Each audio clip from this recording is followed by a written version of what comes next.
Tarbiyah Sunnah Channel. Lillah Nyunnah Merenah. Bismillahirrahmanirrahim. Assalamualaikum warahmatullahi wabarakatuh.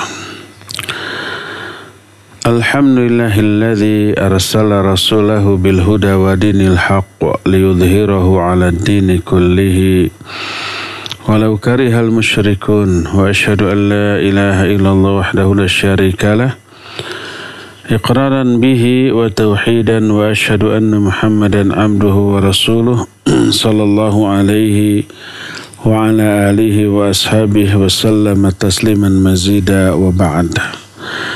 Ikhwati fillah, para pendengar radio Tarbiyah Sunnah Bandung di mana saja Anda berada, juga para pendengar radio-radio lain yang ikut gabung, para pemirsa Persada TV, Rabbani TV,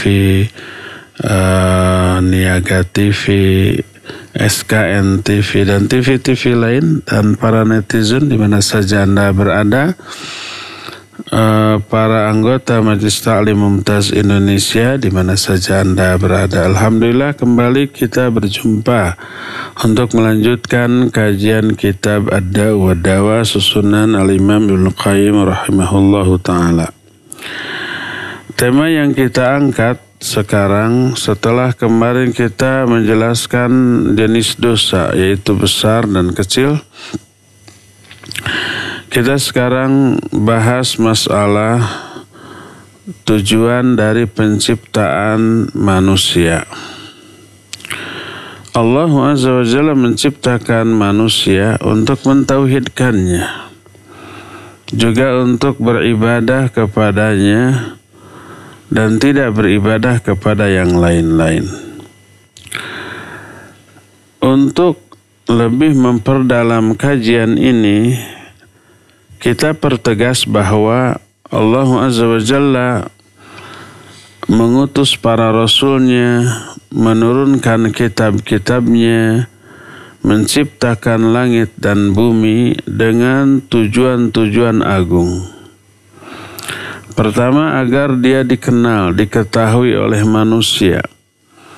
Jadi Allah menurunkan kitab, salah satu di antara tujuannya mengenalkan dirinya, nama-namanya, sifat-sifatnya, perbuatan-perbuatannya Allah jelaskan di dalam Al-Quran, juga dalam penjelasan para rasulnya, juga fenomena alam yang terdapat di langit dan bumi.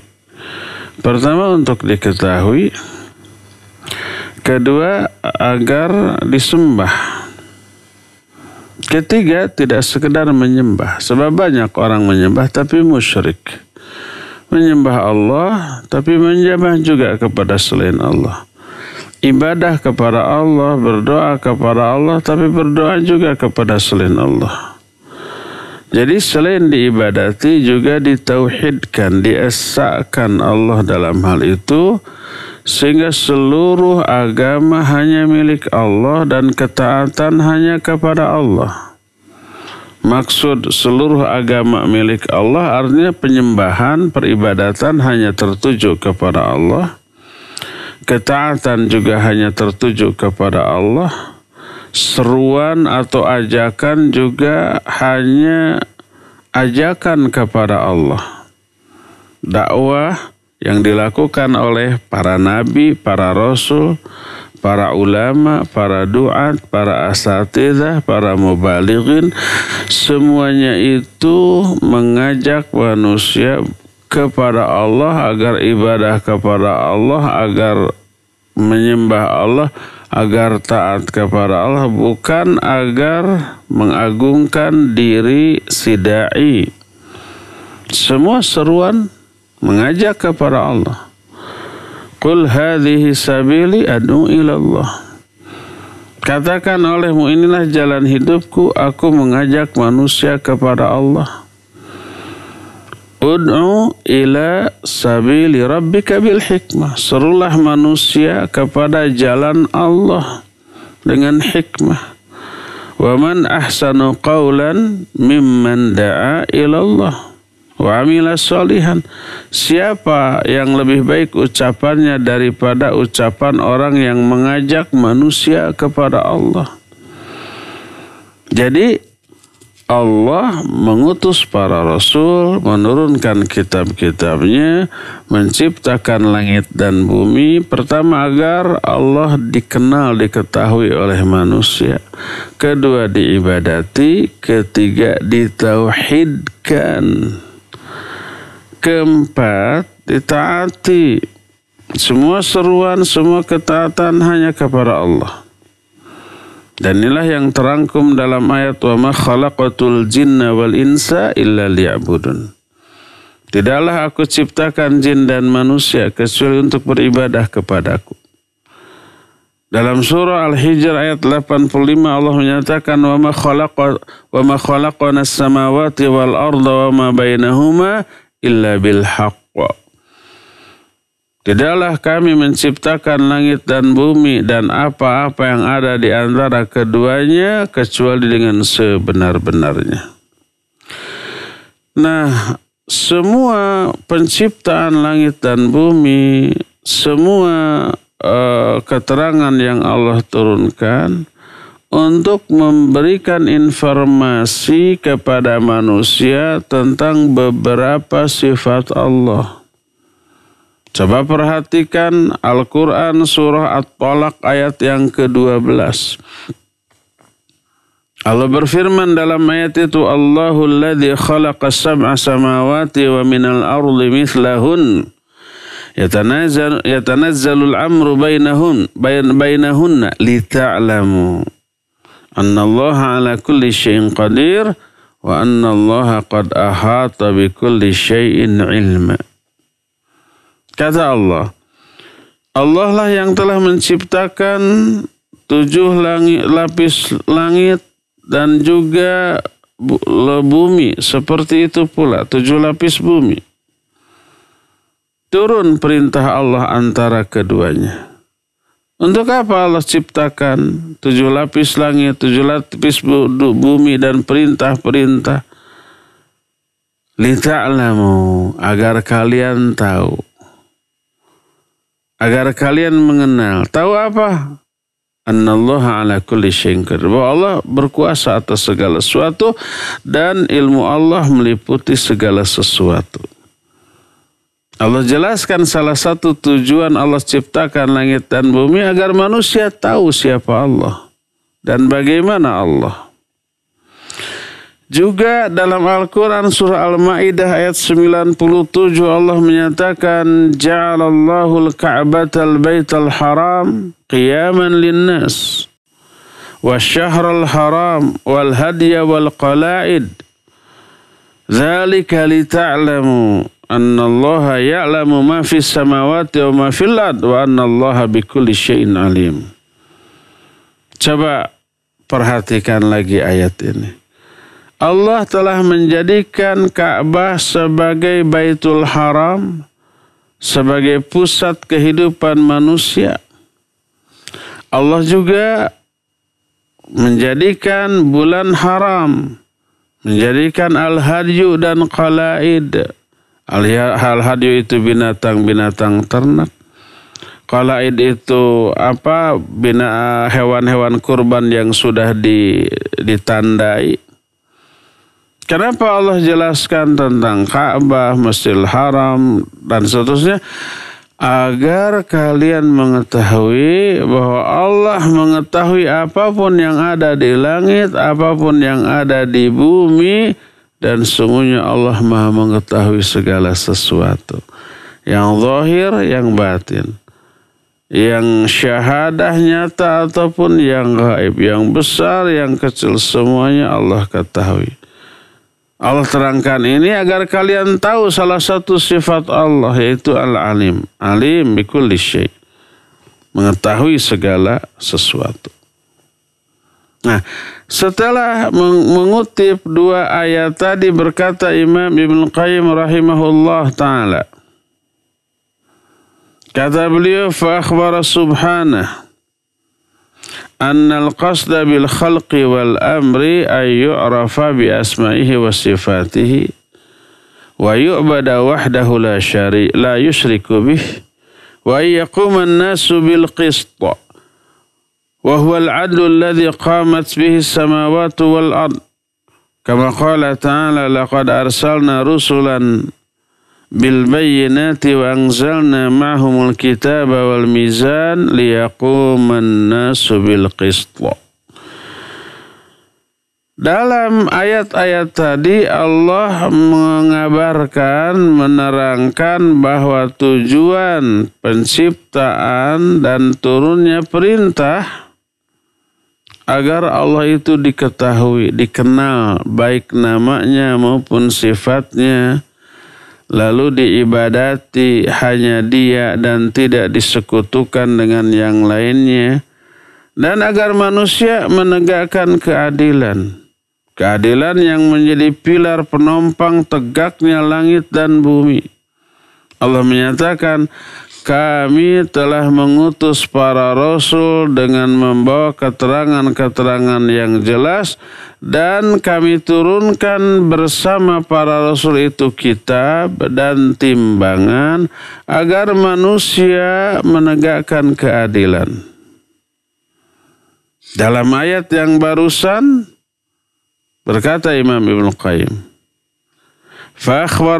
فأخبر سبحانه أنه أرسل رسوله وأنزل كتبه ليقوم الناس بالقسط وهو العدل ومن أعظم القسط التوحيد هو الرأس العدل وقوامه وأن الشرك ظلم قال الله تعالى إن الشرك لظلم عظيم فالشرك أعظم الظلم والتوحيد أعدل العدل فما كان أشد منافة لهذا المقصود فهو أكبر الكبائر وتوافاتها في درجاتها بحسب منافتها له وما كان أشد موافقة لهذا المقصود فهو أوجب الواجبات وأفرض الطاعات.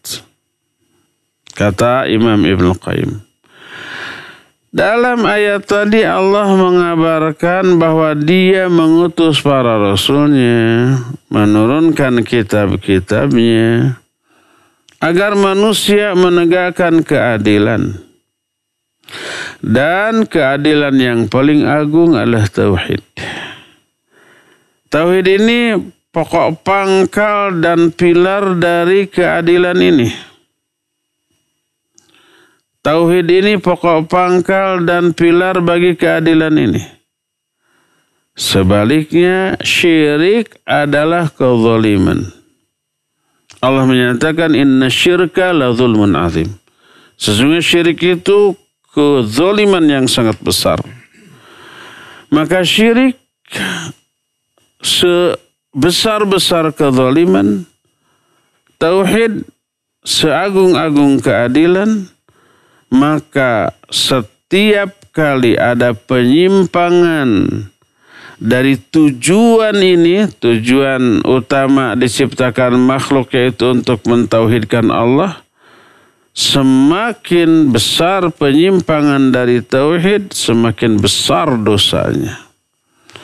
Dan tingkatan atau jenis penyimpangan ini, tingkatan besar kecilnya dosa ini sangat tergantung dari seberapa besar dia menyimpang dari tauhid. Dan setiap kali sesuatu itu sangat sesuai dengan maksud tujuan diciptakannya makhluk yaitu tauhid, maka dia merupakan sewajib-wajib kewajiban dan sefardu-fardu ketaatan. Jadi kewajiban yang paling wajib adalah tauhid. Sefardu-fardu ketaatan adalah tauhid. Sebesar-besar dosa adalah syirik. Sebesar-besar penyimpangan adalah menyekutukan Allah Azza wa Jalla. Coba perhatikan hal ini secara seksama dengan perhatian yang sebesar-besarnya dan ambil ibrah dari rincian penjelasan tadi, maka akan diketahuilah siapa Allah yang ahkamul hakimin, siapa Allah yang a'lamul alimin, dan apa yang Allah fardukan kepada hamba-hambanya, apa yang Allah haramkan atas mereka, maka perbedaan kadar dosa dan taat ditentukan oleh hal tersebut. Oleh karena itulah maka ketika syirik kepada Allah, syirik itu sendiri merupakan penyimpangan dari maksud diciptakannya manusia, tujuan utama diciptakan manusia, yaitu untuk mentauhidkan Allah, maka syirik menjadi dosa terbesar secara umum. Allah telah haramkan surga atas semua orang yang melakukan perbuatan syirik. Allah telah halalkan darah mereka. Allah telah halalkan harta mereka. Allah halalkan juga keluarga mereka bagi ahli tauhid. Jadi kalau halalnya darah, harta dan keluarga mereka itu dengan turunnya perintah memerangi mereka. Diperangi mereka. Dan bersikap keras kepada mereka. Ya ayuhan nabi jahidil kuffara wal munafiqin waghluz alaihim. Perangi itu orang-orang kafir, orang-orang munafik. Dan bersikap keraslah kepada mereka. Nah, hasil dari peperangan ini apa? Ini peperangan menunjukkan darah mereka halal untuk dialirkan, untuk dibunuh. Harta mereka halal untuk diambil menjadi rampasan perang. Dan keluarga mereka halal untuk ditawan hasil dari peperangan. Hasil dari peperangan yang kalah, kalau yang mati ya mati dikubur.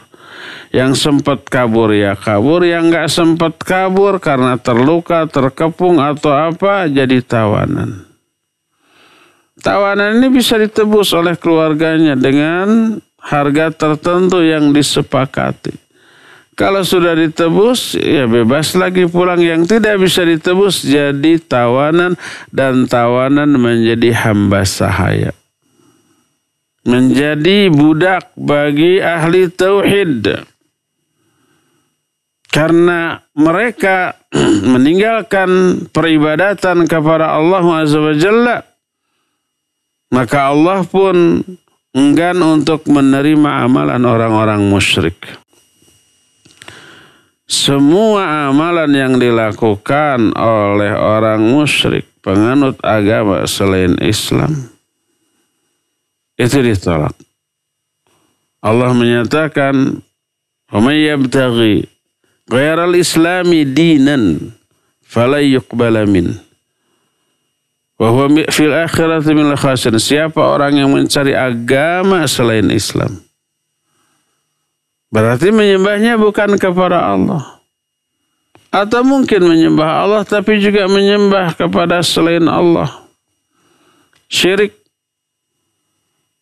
Maka wa may yabtaghi ghairal islami dinan, siapa orang yang mencari agama selain Allah, otomatis syirik dia.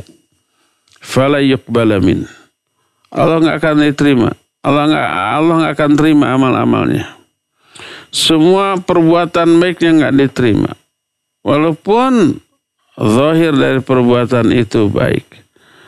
Seperti aksi sosial, menolong, membantu dan seterusnya. Maka ditolak oleh Allah.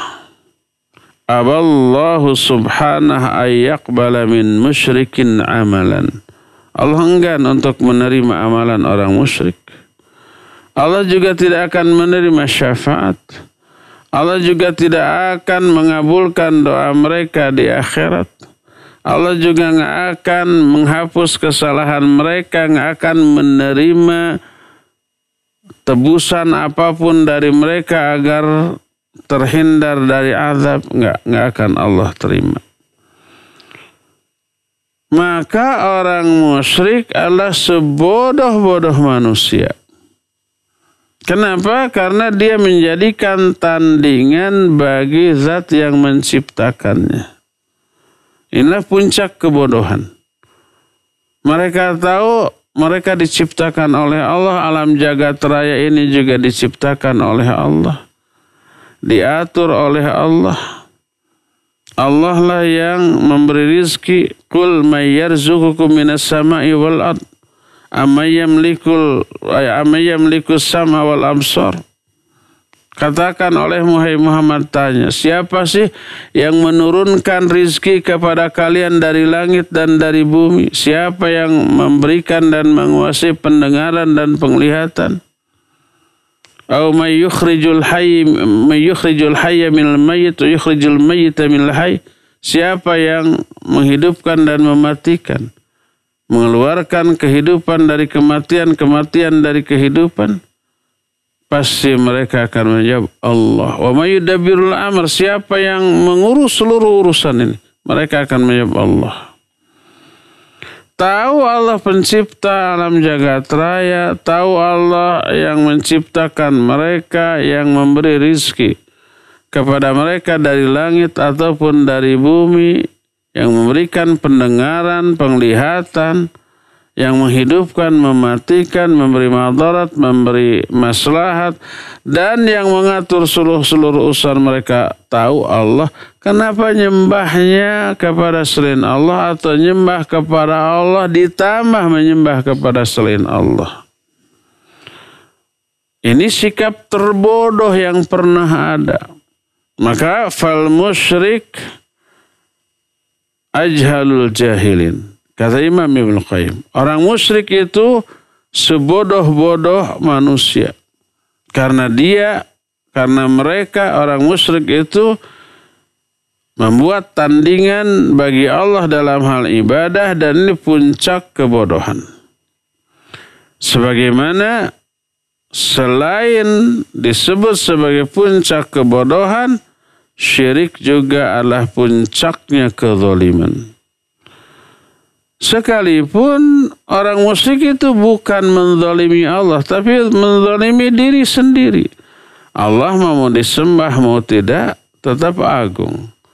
Mau diibadati mau tidak, tetap Allah mah berkuasa.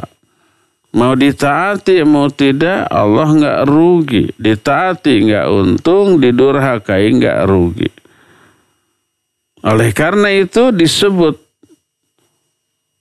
orang-orang syirik itu melakukan kezaliman yang besar karena dia menzalimi diri sendiri dengan perbuatannya.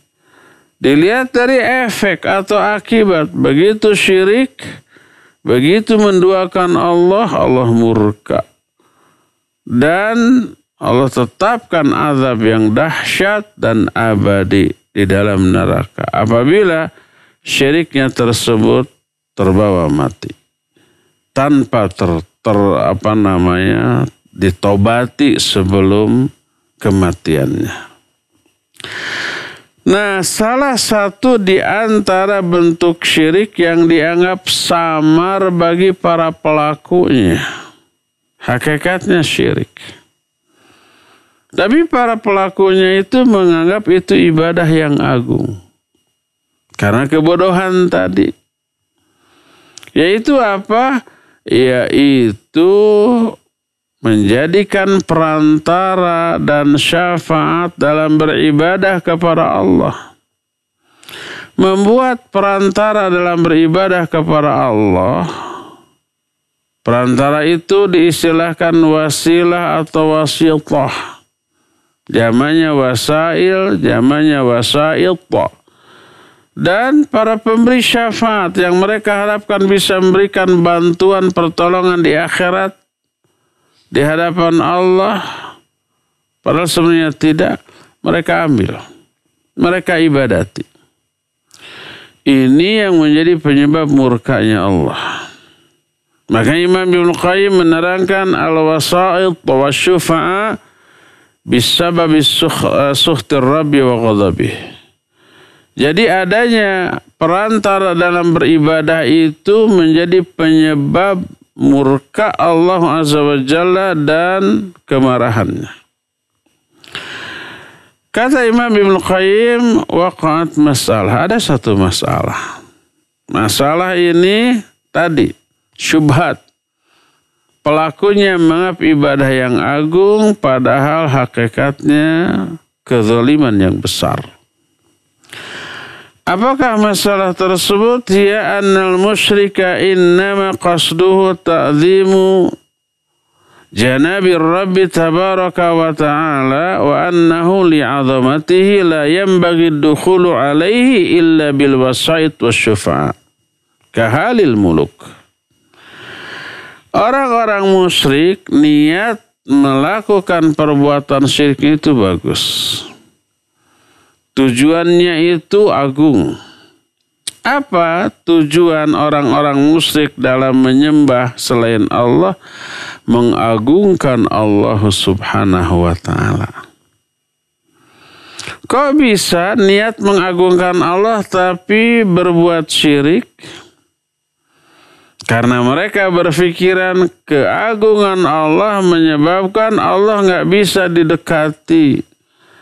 Allah nggak bisa dimasuki kecuali melalui perantara dan pemberi syafaat. Sama halnya kalau kita mau berjumpa dengan raja, kita rakyat jelata. Raja posisinya begitu luhur. Bisa nggak rakyat bertemu raja langsung? Bisa nggak warga kita bertemu presiden langsung? Nggak bisa. Kecuali melalui perantara orang yang terdekat dengan raja, dengan penguasa. Kita kenal dengan orang dekat raja, lalu minta bantuan. Tolong bawa saya ke raja. Mau minta sesuatu. Atau tolong mintakan ke raja, saya butuh ini sampaikan. Kan gitu ya orang. Mendekati Allah disamakan dengan mendekati orang. Berarti ada unsur menyamakan sifat Allah dengan sifat orang. Para Allah menyatakan laisa kamitslihi syai'. Wa huwas samiul basir. Allah itu tidak ada yang menyerupai, tidak ada yang semisal, tidak ada yang menyamai. Termasuk dalam hal sifat. Kalau sifat manusia seperti raja, presiden, penguasa, atau jangankan level presiden lah. Level umpamanya bupati, wali kota, kita nggak bisa sembarangan berjumpa. Datang aja langsung ke kantornya, saya mau ketemu, mau ada permintaan. Bisa nggak? Nggak bisa. Ada prosedur, ada mekanisme yang harus dilalui. Melalui apa? Melalui ajudannya. Melalui orang-orang terdekatnya. Nanti diagendakan kapan, hari apa, jam berapa, di mana, gitu. Apa dikabulkan nggak ini bertemu ini? Urgen nggak? Penting nggak ini? Nggak bisa langsung datang, oh ya silakan masuk, nggak. Itu orang. Baik level wali kota, gubernur, menteri, sampai presiden. Atau kalau negaranya berupa kerajaan, sampai ke raja, sampai ke ratu. Nggak bisa langsung, itu orang. Allah nggak sama sifatnya dengan manusia. Jadi orang-orang musyrik beribadah kepada Allah Azza wa Jalla melalui perantara dalam rangka mengagungkan Allah. Orang musyrik tidak bermaksud menghinakan kerububihan Allah dengan perbuatan syiriknya. Tapi maksudnya mengagungkan Allah, saking agungnya Allah. Sedangkan kita kotor, banyak dosa. Kita nggak bisa sembarang masuk, nggak bisa sembarang mendekati, nggak bisa sembarangan minta. Harus melalui perantara orang-orang dekat dengan Allah. Orang-orang soleh yang disebut dengan para aulia, para wali Allah. Maka berkata orang-orang musyrik, innama a'budu hadhil wasa'id liyuqarribuni ilaihi wa tadulluni wa tudkhiluni alaihi fahuwal maqsud. Wa hadhihi wasa'il wa syufa'a.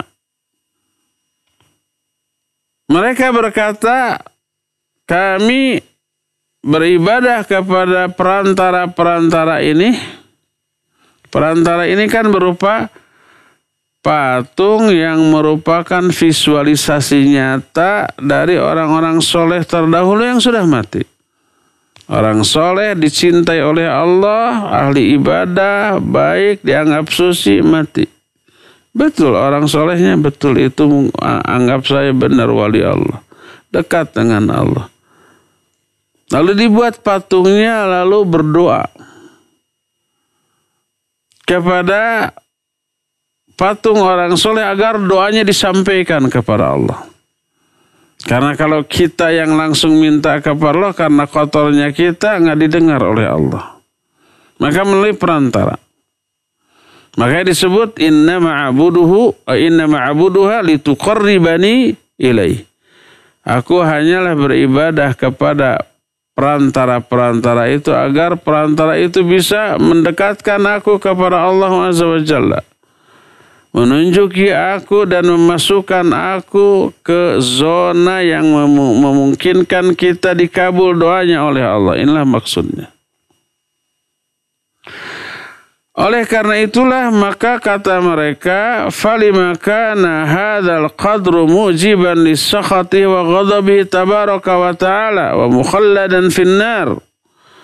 Bagaimana bisa perbuatan seperti ini mengundang murka Allah, kemarahan Allah Azza wa Jalla, menyebabkan kekal di dalam neraka selama-lamanya, menyebabkan darahnya halal, hartanya halal, dan seterusnya.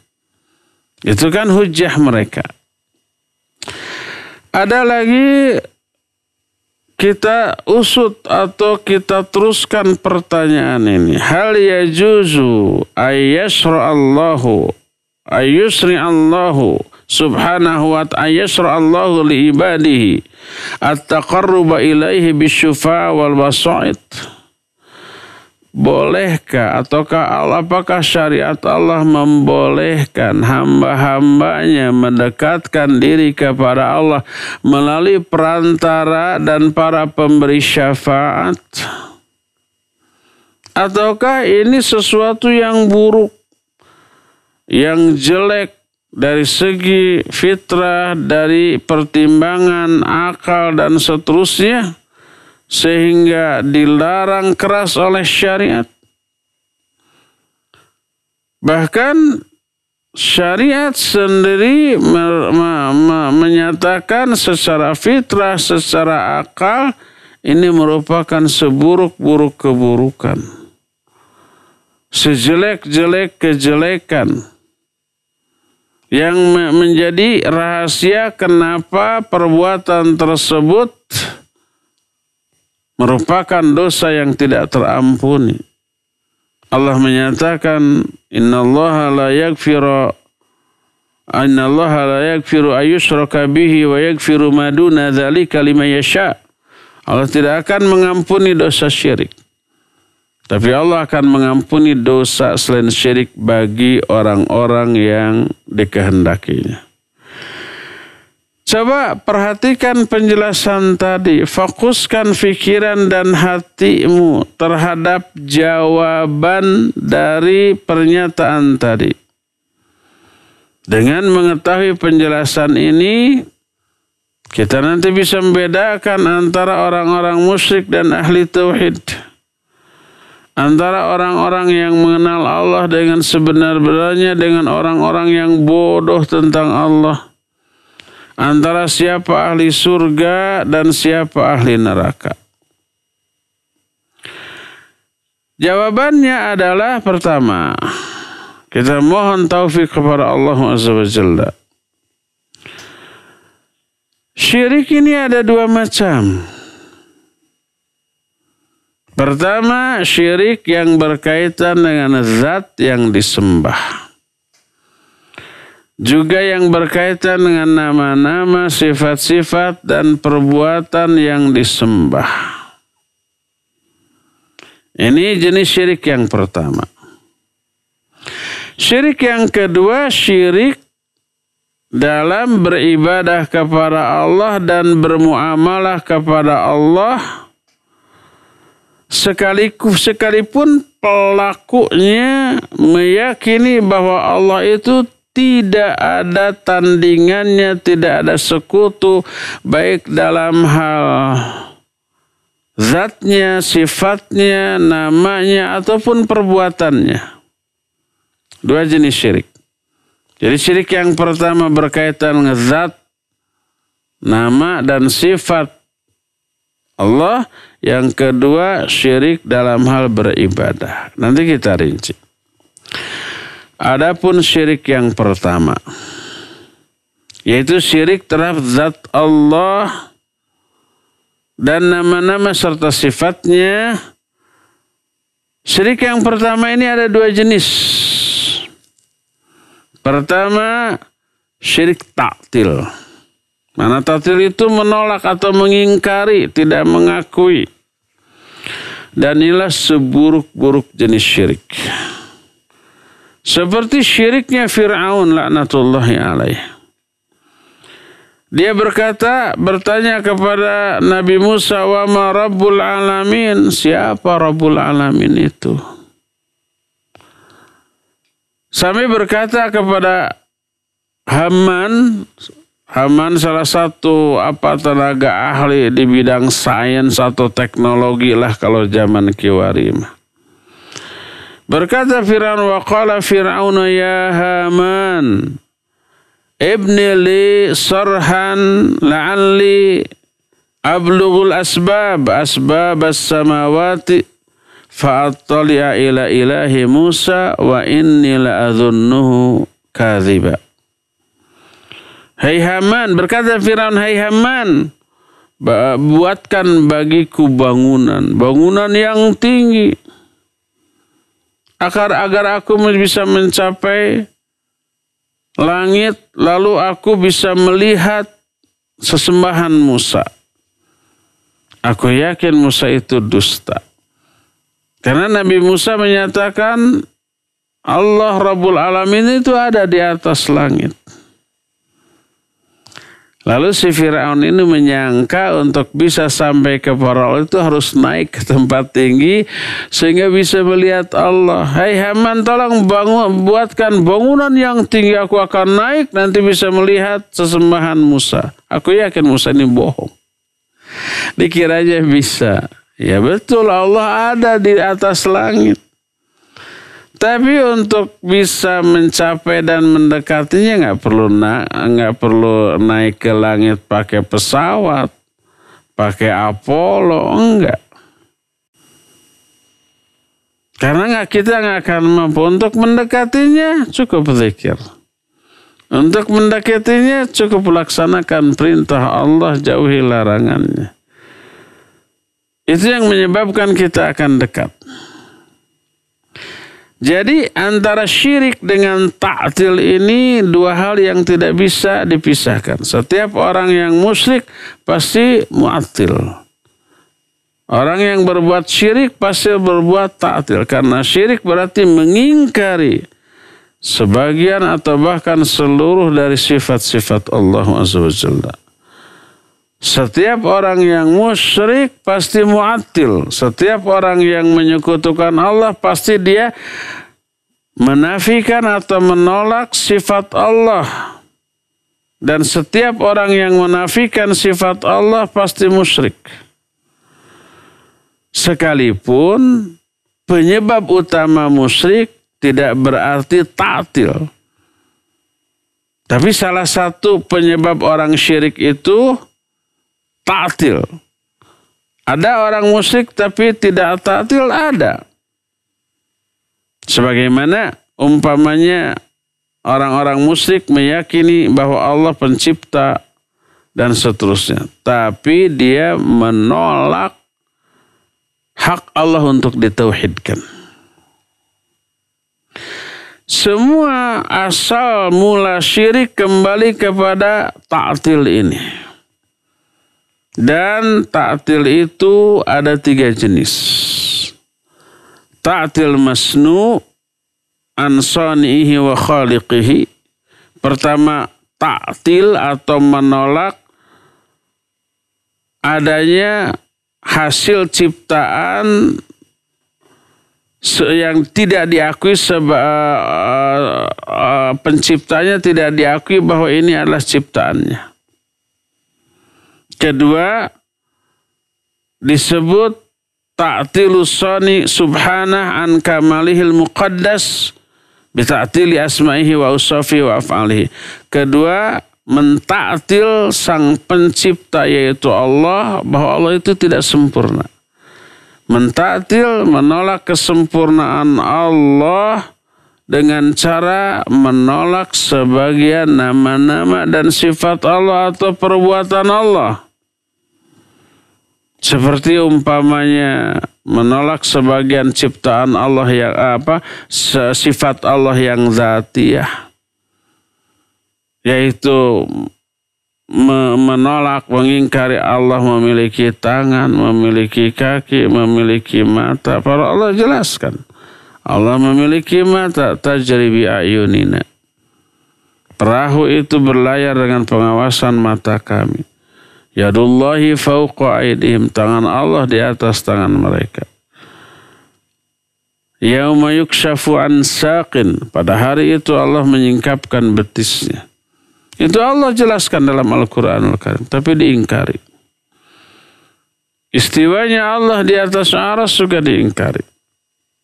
Itu ta'til terhadap kesempurnaan Allah. Yang ketiga, ta'tilu muamalatihi amma yajibu 'alal 'abdi min haqiqatut tauhid. Mentaktil bermuamalah dengan Allah terhadap apa yang wajib bagi hamba ini. Taktil terhadap muamalah dia tidak mau ibadah. Kalau yang pertama tadi adalah taktil al-masnu an sanihi wa khaliqihi. Mentaktil bahwa ini bukan ciptaan Allah ini bukan perbuatan Allah, seperti Qadariyah yang mengingkari sebagian atau seluruh takdir Allah Azza wa Jalla. Perbuatan buruk manusia bukan ciptaan Allah, tapi ciptaan manusia sendiri gitu. Amal-amal manusia, ciptaan manusia sendiri, bukan ciptaan Allah. Jadi dilepas, diputus keterkaitan antara perbuatan manusia dengan kehendak atau takdir atau perbuatan Allah terhadap hal tersebut. Yang kedua, mentaktil, menolak sebagian nama-nama dan sifat Allah atau menolak mungkin seluruhnya, ada yang seperti itu. Dan yang ketiga, menolak untuk beribadah, bermuamalah, menolak perintah Allah dan menjauhi semua larangannya. Dia tolak, dia langgar larangannya, dia abaikan perintahnya. Nah, inilah 3 jenis ta'til yang menjadi penyebab utama lahirnya perbuatan syirik kepada Allah Azza wa Jalla. Dari sinilah kita mengetahui bahwa tujuan utama diciptakannya manusia adalah agar terhindar dari perbuatan syirik ini. Allah ciptakan manusia, Allah ciptakan alam jagat raya, Allah turunkan kitab, Allah utus para rasul. Pertama, agar manusia kenal siapa Allah. Melalui penjelasan-penjelasannya, kenal namanya siapa, sifatnya bagaimana, perbuatannya apa saja. Kedua, agar Allah diibadati. Ketiga, agar Allah ditauhidkan dalam beribadah. Sehingga seluruh agama, pelaksanaan agama, seluruh ketaatan, seluruh seruan hanya mutlak ditujukan kepada Allah Azza wa Jalla dan tidak terjerumus ke dalam perbuatan syirik. Bodohnya manusia terhadap hal ini menyebabkan terjerumusnya mereka dalam syirik. Tidak kenal Allah mengakibatkan ta'til tadi, dan ta'til menjerumuskan pelakunya kepada syirik. Inilah penjelasan yang menerangkan bahwa Allah menciptakan manusia untuk mentauhidkan Allah dalam hal ibadah, sehingga seluruh yang Allah lakukan, baik mengutus para rasul, menurunkan kitab, menciptakan langit dan bumi, agar manusia mengenal Allah dan mentauhidkan Allah atas dasar ilmu tentang Allah tadi. Ya, cukup ya penjelasan kita sampai di sini saja. Insya Allah nanti kita akan lanjut ke pertemuan yang akan datang di hari Senin yang akan datang. Sekarang kita masuki sesi tanya jawab. Wa sallallahu ala nabiyina Muhammadin wa ala alihi wa wasallam. Syukran Ustaz atas pemaparan materi yang disampaikan. Ikhwatul iman azani Allah wa iyyakum, para pendengar dan pemirsa dimanapun antum berada yang menyimak kajian di pagi hari ini, kami persilahkan dan berikan kesempatan kepada antum untuk bertanya langsung kepada Ustaz melalui line telepon di nomor 022 8686 2637. Sekali lagi bagi antum yang akan bertanya langsung, silakan menghubungi nomor 022 8686 2637 ataupun bisa melalui pesan singkat berupa SMS atau WhatsApp ke nomor 0811 227 1476. Pertanyaan pertama Ustaz dari Ummu Syarifah di Bekasi. Assalamualaikum Ustaz.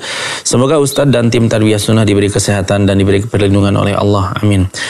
Apakah termasuk syirik kecil jika meyakini bahwa kemudahan dalam meminjam riba itu atas kemudahan dari Allah jika pinjaman tersebut di ACC? Dan apakah boleh meminjam uang riba dalam kondisi darurat untuk berobat? Mohon pencerahannya Ustaz. Jazakallahu khairan. Ya, jazakallahu khairan. Silakan. Barakallahu fiik, Ummu Syarifah di Bekasi.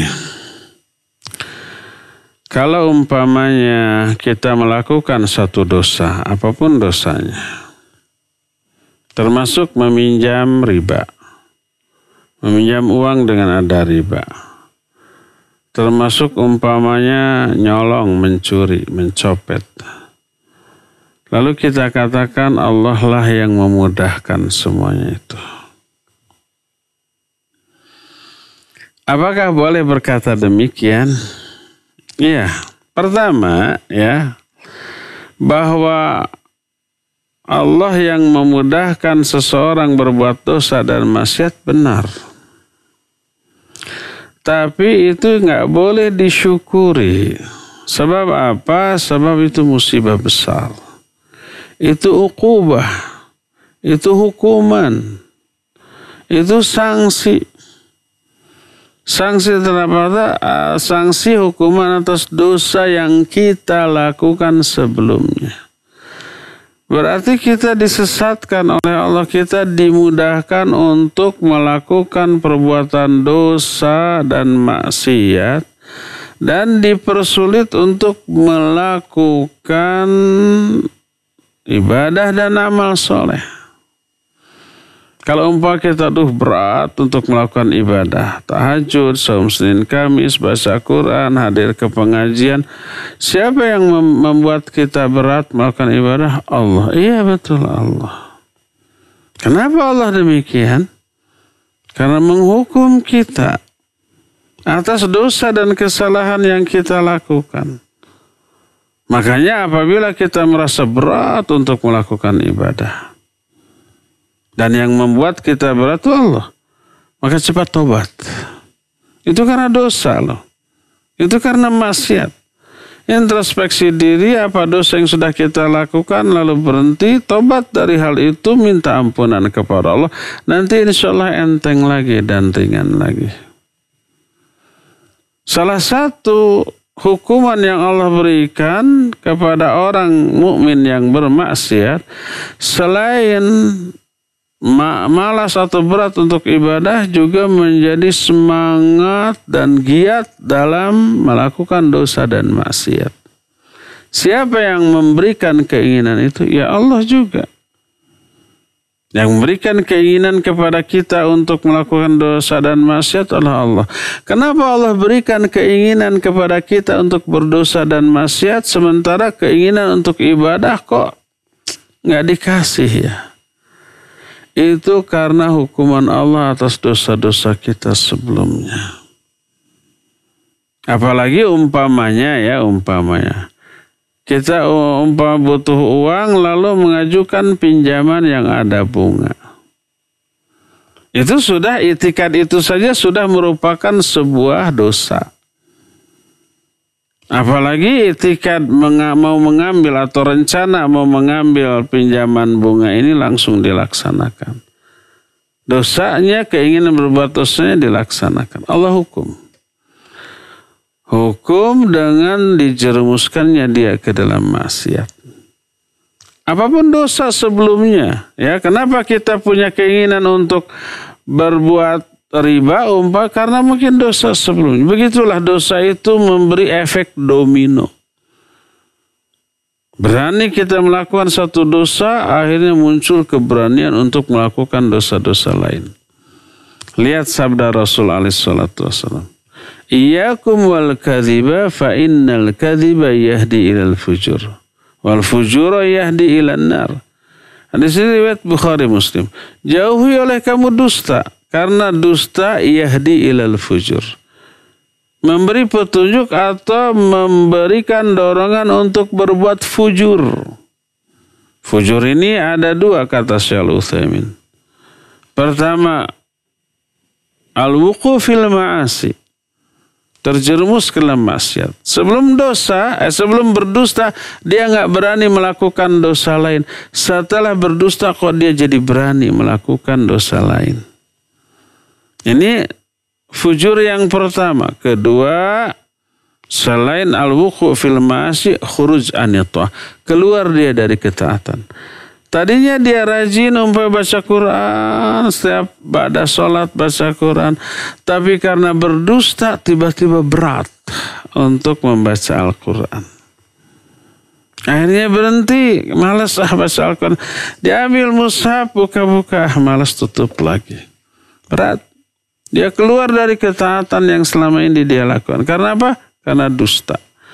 Dan begitulah seluruh karakter dosa. Setiap dosa membuat kita berat untuk melakukan ibadah, dan setiap dosa menyebabkan kita sangat enteng, ringan, dan berani melakukan dosa dan kemaksiatan yang lain. Itu ya. Jadi kalau umpamanya ada orang mengajukan pinjaman ada riba, lalu dapat riba itu, lalu dia katakan, alhamdulillah Allah memudahkan saya memperoleh pinjaman riba. Gak boleh menerapkan alhamdulillah pada perbuatan dosa. Itu nama istihza. Orang umpama mau nyopet, bismillahirrahmanirrahim. Alhamdulillah. Syukur ya Allah. Terima kasih sudah diberikan rizki. Itu istihza. Istihza itu mengolok-olok Allah. Menempatkan zikir yang agung di dalam sesuatu yang busuk dan hina, yaitu dosa dan maksiat. Tidak boleh. Ya. Jadi tidak boleh menganggap dimudahkannya kita memperoleh pinjaman riba sebagai anugerah dari Allah. Enggak. Itu azab, itu hukuman, itu sanksi yang akan melahirkan sanksi-sanksi lain yang lebih besar baik di dunia ataupun di akhirat nanti. Ini yang pertama. Kedua, boleh enggak meminjam pinjaman riba dalam kondisi darurat? Tidak boleh. Daruratnya kayak apa ya? Karena apa? Karena banyak alternatif lain yang bisa dilakukan selain melanggar ayat Allah. Kalau kita berada di hutan kelaparan, enggak ada makanan apapun kecuali bangkai, ya silakan. Itu darurat karena nggak ada alternatif lain. Kalau nggak dimakan itu bangkai, kita mati. Mau berburu yang hidup susah gitu ya, nggak bisa. Berburu yang hidup kemudian disembelih nggak bisa, susah. Larinya lebih kenceng dari kita gitu. Nah, tapi ada bangkai ini. Kalau nggak dimakan mati, boleh makan. Bukan untuk menikmati rasa atau kelezatan dari daging tersebut, tapi untuk menghindarkan madarat kematian yang mungkin muncul bila tidak makan. Iya, nggak ada alternatif. Kalau ini ada banyak alternatif, bisa pinjam, bisa meminta lebih baik daripada meminjam dengan riba. Meminjam tanpa riba masih bisa, ya. Minta bantuan kepada orang yang mampu masih bisa dilakukan. Menjual sebagian aset yang kita miliki itu jauh lebih mulia daripada meminjam walaupun tanpa bunga. Coba perhatikan aset apa yang bisa kita jual untuk memenuhi kebutuhan darurat tadi, seperti berobat umpamanya. Daripada pinjam ke bank keliling, ke bank konvensional, ke rentenir. Lebih baik mana barang yang ada yang masih punya harga, jual atau gadaikan tanpa bunga, itu jauh lebih baik. Jadi tidak sampai pada kondisi darurat, jadi tidak boleh. Wallahu a'lam. Silakan. Baik. Lagi ada telepon tadi. Syukran Ustaz atas jawabannya. Kita akan coba mengangkat penelpon. Silakan yang bagi yang akan bertanya ke nomor 022-8686-2637. Sekali lagi kirim silakan untuk mencoba menghubungi 022-8686-2637. Ya, silakan. Halo. Halo. Baik, tampaknya sudah terputus. Kita angkat pertanyaan dari Umu Intan di Bale Endah. Assalamualaikum warahmatullahi wabarakatuh. Ustadz, bagaimana kalau orang yang melakukan syirik ini bertaubat? Apa Allah menerima taubatnya? Kemudian, bagaimana bolehkah kita bersedekah kepada pelaku syirik atau seorang paranormal yang sekarang sudah tua dan sakit-sakitan? Selama sakit-sakitan, orang sudah jarang mendatanginya untuk minta air pelaris usaha, jampi-jampi, dan lain-lain. Demikian Ustaz, syukran, jazakallahu khairan, barakallahu fiik. Assalamualaikum warahmatullahi wabarakatuh. Waalaikumsalam warahmatullahi wabarakatuh. Kita angkat dulu teleponnya, kasihan. Baik. Silakan. Kita akan angkat dulu penanya melalui penelpon. Ya, silakan. Halo. Silakan. Putus lagi. Baik, barakallahu fiik. Pertanyaan dari siapa yang di Bale Endah teh? Umu Intan. Kalau orang berbuat syirik tapi tobat sebelum matinya, apa diterima? Pasti diterima. Para sahabat dulu orang musyrik. Sebelum mereka masuk Islam, mereka menyembah berhala. Kemudian masuk Islam, tobat dari syiriknya, ya diterima. Ya. Jadi ayat innallaha la yaghfiru ayyushraka bihi, Allah tidak akan mengampuni dosa syirik.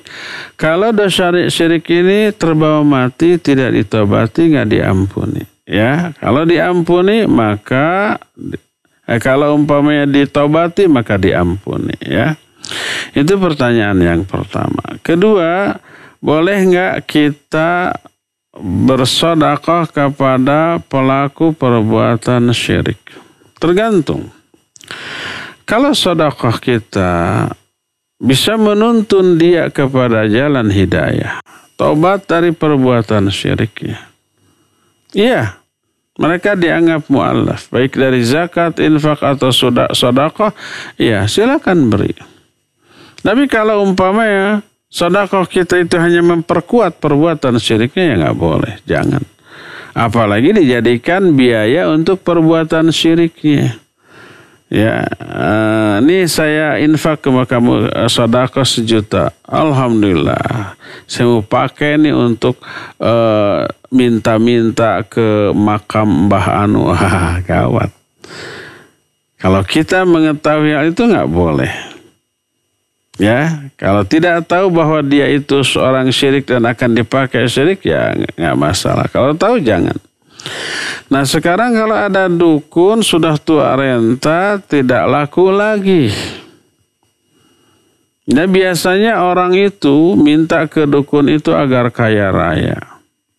si dukunnya miskin. Orang datang ke dukun minta ilmu pelet agar dapat istri yang cantik. Dukunnya juga istrinya ala kadarnya. Kalau memang dukun bisa membuat orang kaya, bisa membuat para wanita cantik menjadi terpikat, niscaya yang pertama kali kaya raya itu dukun. Niscaya para dukun akan memiliki istri yang cantik-cantik. Kenyataannya sekarang fakir, miskin, sakit-sakitan, gak ada yang menafkahi dan tidak ada yang mendatanginya lagi.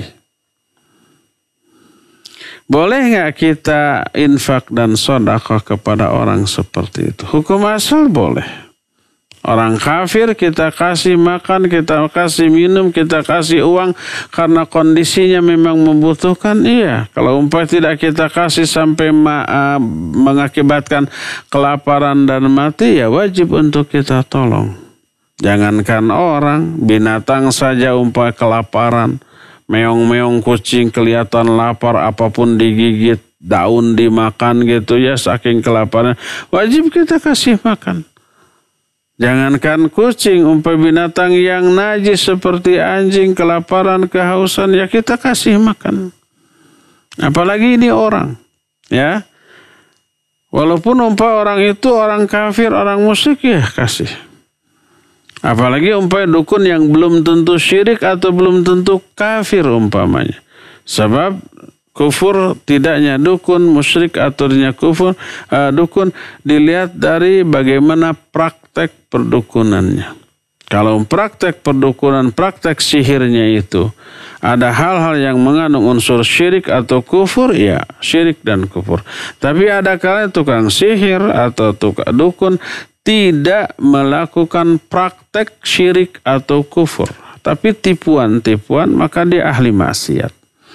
Oleh karena itulah, maka ya kalau kondisinya mengenaskan, kelaparan, tidak ada yang menafkahi, ya tapi dakwahi juga, ya tidak hanya berinfak dan bersedekah. Wallahu a'lam. Baik, syukran Ustaz atas jawabannya. Kita akan angkat penanya melalui penelpon. Ya, silakan. Halo. Halo, sudah masuk, silakan. Silakan yang telepon, sudah masuk. Halo. Halo. Iya, silakan Bu. Dengan Ibu siapa di mana? Dengan Ibu Tata. Siapa? Ibu Tata. Ibu Tata di mana? Di Kalimantan. Di Kalimantan. Silakan. Halo. Ya, silakan Bu. Sudah masuk Ibu, silakan. Oh iya. Assalamualaikum warahmatullahi wabarakatuh. Waalaikumsalam warahmatullahi wabarakatuh. Barakallahu fiik. Ustaz, saya mau nanya. Ini masalahnya kan ada pada suami ya Ustadz ya.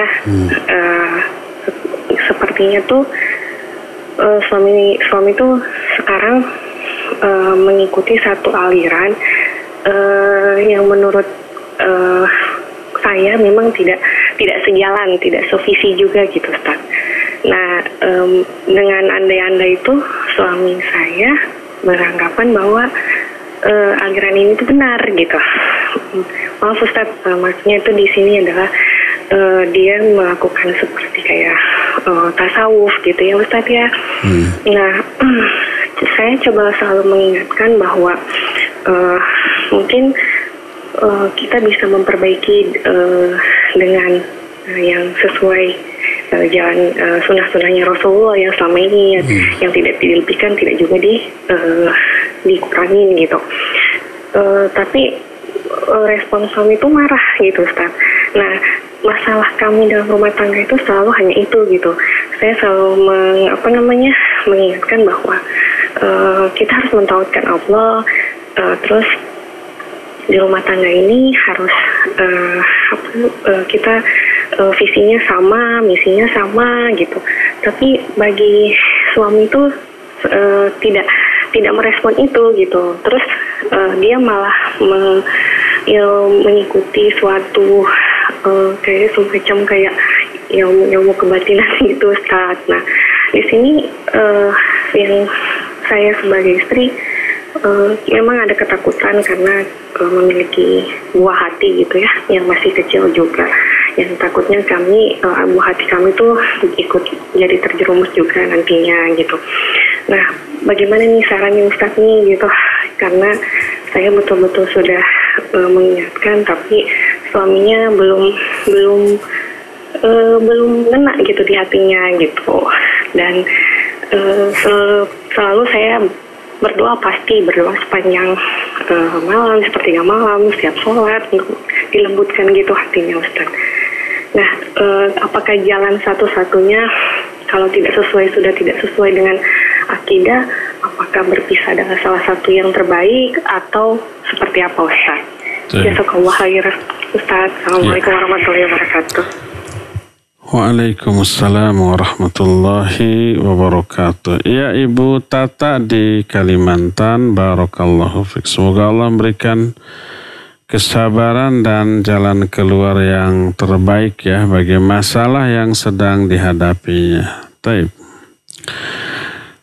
Masalah tidak sejalannya antara suami dengan istri adalah sumber penderitaan dunia sampai akhirat nanti. Terutama kalau penyebab tidak sejalannya suami istri ini berkaitan dengan masalah agama, dengan masalah akidah, masalah tauhid, masalah dosa pahala, masalah yang sangat fundamental ya. Nah, kalau ada salah satu pihak baik suami ataupun istri yang rusak, menyimpang, maka kewajiban yang pertama adalah memperbaikinya dengan segala cara yang bisa dilakukan. Ada kesalahan suami, lihat kesalahannya apa, dari aspek apa, ingatkan dari aspek itu, nasihati. Kalau kita mampu memberikan nasihat. Kalau enggak, meminta bantuan orang yang bisa menasihatinya, yang didengar omongannya. Kalau semua itu sudah dilakukan, secara zahir sudah kita nasihati, ikhtiar batin dalam bentuk berdoa kepada Allah sudah kita lakukan, tapi tidak juga berubah, dan penyimpangannya sangat fatal. Apalagi tadi sampai mempelajari ilmu kebatinan, ilmu kedigjayaan yang dikhawatirkan ada unsur syirik di dalamnya. Meminta bantuan setan dari kalangan bangsa jin dan yang sejenisnya ya.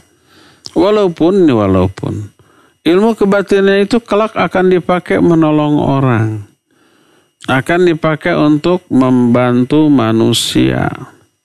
Tapi kalau cara yang dilakukannya melanggar syariat, syirik, ya tetaplah syirik. Al-ghayah la tubarirul wasilah.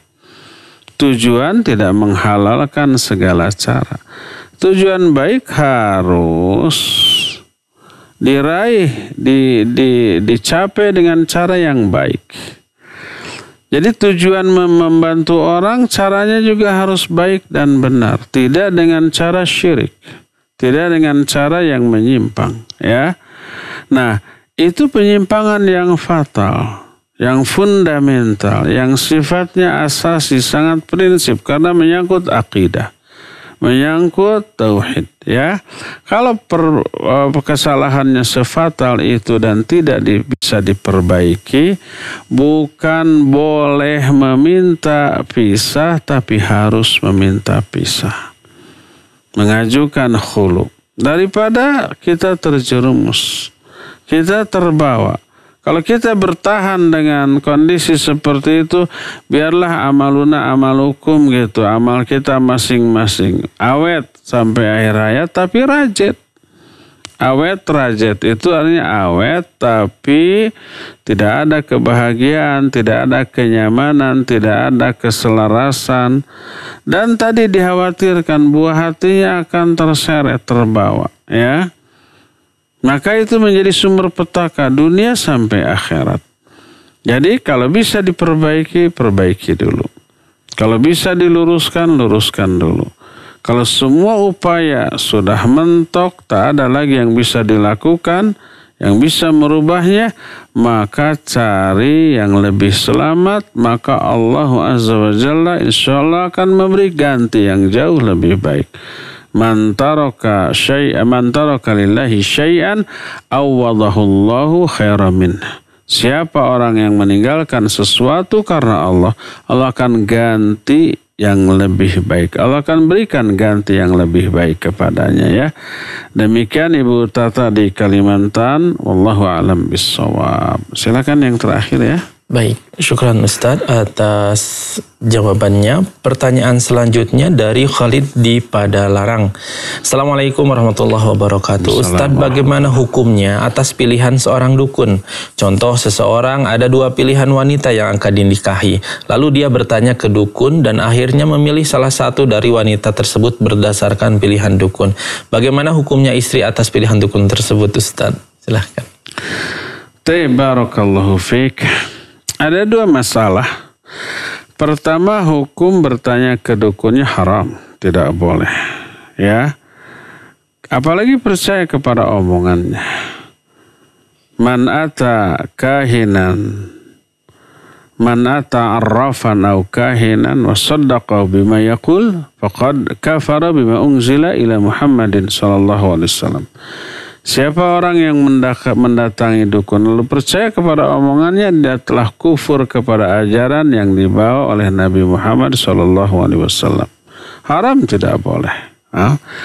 Sekarang hukum yang kedua, menikahi wanita pilihan dukun. Ini masalah lain, ya. Kalau menikahinya memenuhi rukun dan syarat pernikahan, sah, pernikahannya sah. Ya, ada walinya, ada 2 saksinya, ada ijab kabulnya, ada mahar yang disepakati, ya, dan wanita tersebut muslimah umpamanya. Menikahinya sah. Sehingga kalau kelak menjadi suami istri melakukan hubungan, ya bernilai ibadah. Tapi apakah baik enggak? Ya tentu saja tidak baik meminta jodoh, ya, melalui perantaraan dukun. Harusnya yang dia lakukan istikharah. Ada 2 pilihan nih, si A dan si B, ya. Maka pertama, pilih antara kedua ini mana yang terbaik agamanya. Bukan aspek kecantikannya, kekayaannya, kebangsawanannya, enggak. Kata Nabi SAW, tunkahul mar'ah li arba'in. Wanita dinikahi karena 4 alasan. Li jamaliha, wali hasabiha, wali maliha, wali diniha. Itu karena kecantikan, karena kebangsawanan, karena harta, dan karena agama. Fadfar bidzatid din, taribat siadak. Nikahi wanita itu karena agamanya. Maka kalau enggak, kamu akan rugi, kamu akan binasa. Jadi pilih antara 2 ini mana yang lebih baik agamanya, ya. Kalau agamanya sama gitu, ya, maka silakan istikharah. Minta petunjuk kepada Allah, bukan minta petunjuk kepada dukun. Maka kata Nabi SAW, dijamin tidak akan rugi orang yang memutuskan segala sesuatu dengan istikharah. Pasti akan beruntung, pasti akan barokah. Karena Allah yang menuntun dia kepada pilihan yang terbaik untuk dirinya. Adapun ke dukun, ya kelirunya besar. Tidak akan barokah nanti. Sebuah pekerjaan atau segala hal yang diputuskan melalui pertimbangan dukun. Nggak akan benar, nggak akan barokah, ya. Walaupun demikian, kalau dia menikahi wanita itu, ya sah-sah saja selama syarat dan rukun nikahnya terpenuhi, ya. Tapi itu sebuah langkah yang super salah, super keliru, ya. Kalau itu belum terjadi, cepat tinjau ulang, ya. Tinggalkan dukun itu, tobat dengan sebenar-benarnya, lalu timbang-timbanglah 2 calon tersebut, mana yang lebih baik agamanya, maka nikahilah dia. Jadi demikian, wallahu a'lam bishawab. Cukup ya sampai di sini. Insyaallah kita akan lanjut kajian ini di hari Senin yang akan datang di waktu dan gelombang yang sama. Subhanakallahum bihamdik asyhadu an la ilaha illa anta astaghfiruka wa atubu ilaik. Walhamdulillahirabbil alamin. Wassalamualaikum warahmatullahi wabarakatuh.